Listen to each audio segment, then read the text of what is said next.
ရပိုင်းစားလို့9မိနစ်မှာငါတို့အသင်းအာရုံစူးစိုက်မှုပြက်ကွက်ခဲ့တာကြောင့်ငါတို့ဆုံးရှုံးခဲ့ရတယ်ဒီနေ့မင်းတို့မြင်တဲ့အတိုင်းပဲငါတို့အသင်းကစားပုံကောင်းခဲ့တယ်ဒါပေမဲ့ငါတို့မြင်နေကြ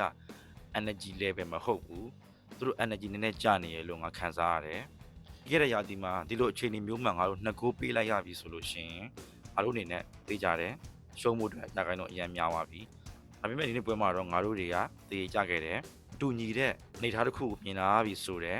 ဒီနေ့တရက်ဖြစ်တယ်ကစားသမား2ယောက်ပဲလဲကြတာနဲ့ပတ်သက်ပြီးတော့သတင်းနောက်တွေမေးတဲ့အချိန်မှာဟုတ်တယ်ပြီးခဲ့တဲ့ပွဲတွေမှာငါကစားသမား9ယောက်လောက်တင်ငါလဲခဲ့တယ်။ဒီနေ့ပွဲမှာတော့ငါမလဲခဲ့ဘူး။ဘာကြောင့်လဲဆိုတော့အသင်းမှာတိုက်စစ်မှုတွေထဲ့တိုင်းကစားကွက်ကောင်းလာမယ်လို့ငါထင်တာကြောင့်မဟုတ်ဘူး။တော့ဒါကြောင့်မလို့ငါတချို့ကစားသမားတွေကိုလဲခဲ့တယ်။ဘယ်ချမ်းမှာကစားတဲ့ဒါလော့ဆိုလို့ရှိရင်ဘောလုံးကိုတင်မှုအတွက်အခွင့်အရေးရခဲ့တယ်။ဒါပေမဲ့သူကညာတန်သမားဖြစ်နေတာမလို့အဲ့ခွင့်ရေးတွေကဆုံးရှုံးခဲ့ရတယ်ဆိုပြီးတော့ပြောခဲ့တယ်။မန်ယူအသင်းက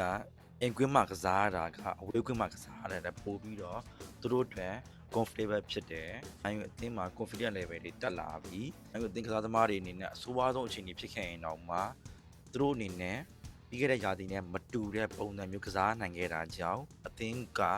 အခုချိန်မှာ resilient ကောင်းလာပြီဆိုပြီးတော့ Nottingham Forest နဲ့တည်ကြခဲ့တဲ့ပွဲပြီးမှာအမိုရင်ကပြောခဲ့တာဖြစ်ပါတယ်။ဆိုတော့ဒီပွဲကိုကြည့်ခဲ့တဲ့ခင်ဗျားတို့အနေနဲ့အခုအမိုရင်ပြောခဲ့တဲ့အချက်တွေကဘွဲရဲ့အနေအထားပေါ်မှာတကယ်ပဲအတူတရားမှုရှိသလားဘလို့မြင်လဲတစ်ချက်တော့ခင်ဗျားတို့ရဲ့အမြင်တွေဖြေသွားခဲ့ပါအောင်ကျွန်တော်နေမကောင်းဖြစ်နေရကြမလို့အတန်နဲ့ခွဲနေရကိုတီးခံပြီးတော့အလောင်းပေးသေးခြင်းပါတယ်အောင်ကျေးဇူးအများကြီးတင်ပါတယ်